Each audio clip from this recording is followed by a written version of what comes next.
So we've covered 2010 to 2012. Yep. And those movies are bad. Awful. But our choices for 2013, I feel like they kind of push the boundaries of how bad a movie can be. Yeah. And having said that, Jake, what is your worst film of 2013? So I'm gonna leave this one short because A, I'm probably gonna get a lot of smack for it, and two, I don't really have a lot to say about this film except that it's just bad.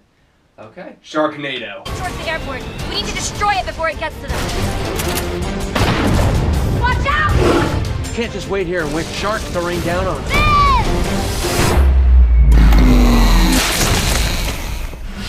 We're gonna throw bombs into the tornadoes. It's too dangerous. Too many of them. We're gonna need a bigger chopper. Claudia, move! It's time to leave Kansas, mate.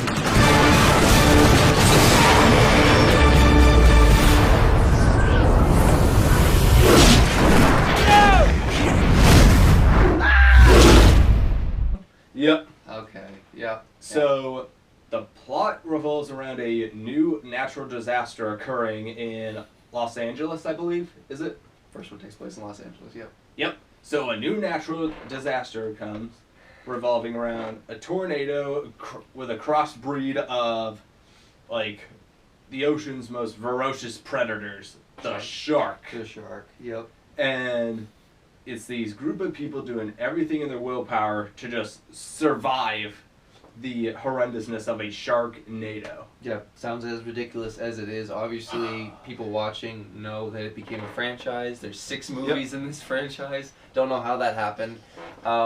You have I found only... it phenomenal that they made that many. Oh, you found it phenomenal that you made it. Yeah, I know. Sci-Fi's flagship series was Sharknado for a very long time. Yep. You've only seen the first one. Yep. I've seen all 6, and I own all 6 as well, so that should also tell you Please something. tell me they at least get more entertaining as they go along. They do. The first one's actually my least favorite of all of them because at a certain point the absurdity level was so incredibly high in the sequels. I was just having an absolute blast because they are strictly turn your brain off movies, all of them, and you can just enjoy what's happening. But if you start to think even a smidge about these movies, it's like it completely falls apart. See, it feels like they just went in with the goal of just making the worst movie possible.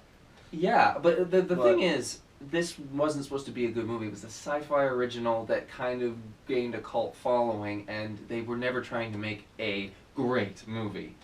That being said... They don't have to, but yeah. they could at least have some redeeming qualities in this film to the point where I say, well, maybe I could actually like this part better and this part better and this part, but not like the rest of it. I would say redeeming quality was I don't probably... really get that with this movie. Yeah, some of these characters I actually quite liked, and they got more development as the movies went on, and they were more badass. Yeah. For instance, the lead, Finn, Ian Ziering, I think he does a good job with his material, probably the best. Tara Reid's not a good actress, but she's like a guilty pleasure-esque in this movie, and a lot of weird stuff happens with her character later on in the sequels that you have to see to believe. Yeah. So, you know, I mean, my favorite character is Nova. She's in the first, the third, the fifth, and the sixth. The only ones she's not in are 2 and 4. Alrighty. And there was a character in the fourth one, a girl who I also really liked. I think her name was Gemini. Anyways, moving on. Yes, they do get more ridiculous. The first one is the most simple, even though for a film called First one was a Sharknado. visual narrative mess. Yes, oh, it absolutely is. But again, it's a sci-fi original movie, not trying to be good.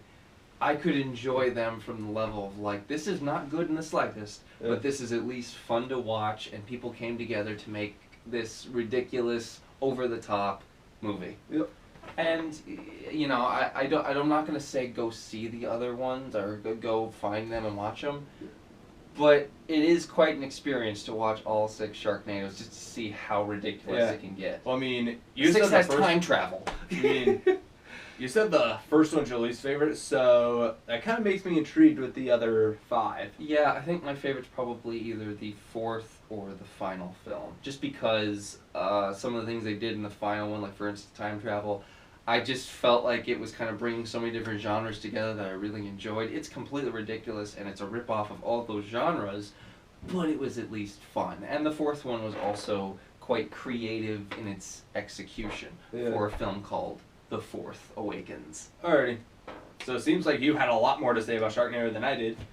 What's your pick for worst of 2013? Yeah, so worst film of 2013. I didn't see this in the theaters, thank you God, because I probably would have been embarrassed to even have been in that theater watching this movie. I can't even imagine the people in the theater watching this movie, what they felt when they walked out, if anybody went to see it. I'm assuming people did, because it made a fair bit of money. Not great amount of money, but it made money, and it should not have made money. And that is movie 43. Hey, Can I please come in? Debbie Clark's here, the girl you asked out. It's gonna be awkward. No. Please, no, wait. Mom, Sorry. just... Mom, Sorry. Fight. Mom. She's having her period. What do I do? Oh, we're just gonna have to plug it up. I got frozen peas and a sponge. No. I can't believe you had sex with that hobo for magic beans. He was a wizard.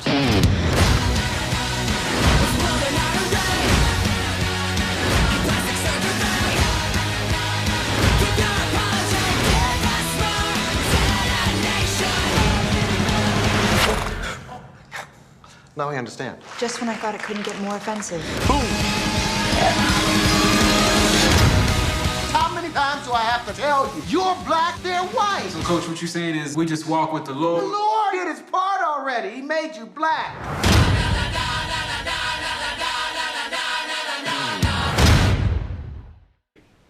This is a great concept. This is terrible execution. You've got this incredible cast of actors. You've got these really talented directors, and you've got this idea of like, let's do something like the Kentucky Fried Movie, and let's have all these different shorts, these like small sketches, comedic sketches, if you will.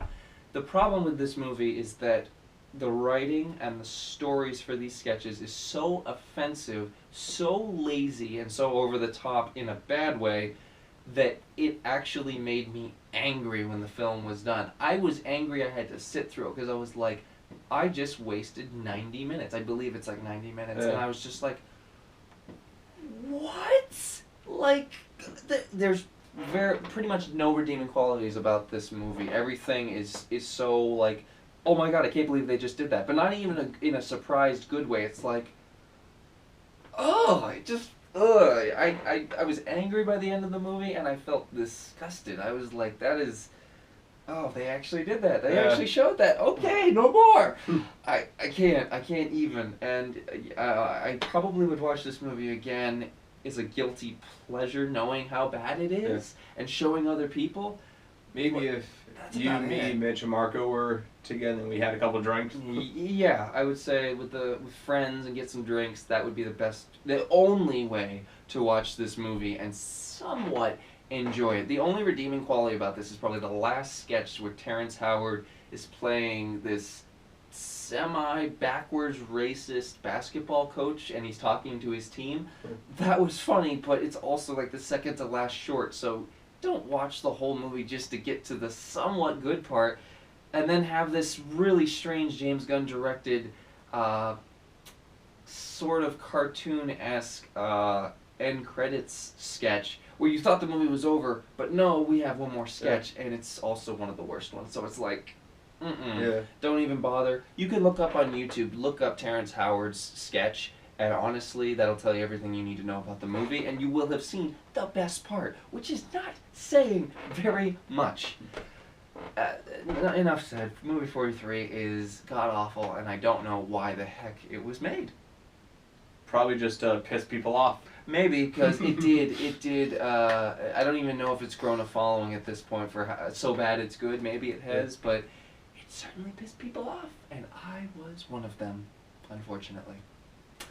So that being said, we're going to move on to our worst films of 2014. Yep.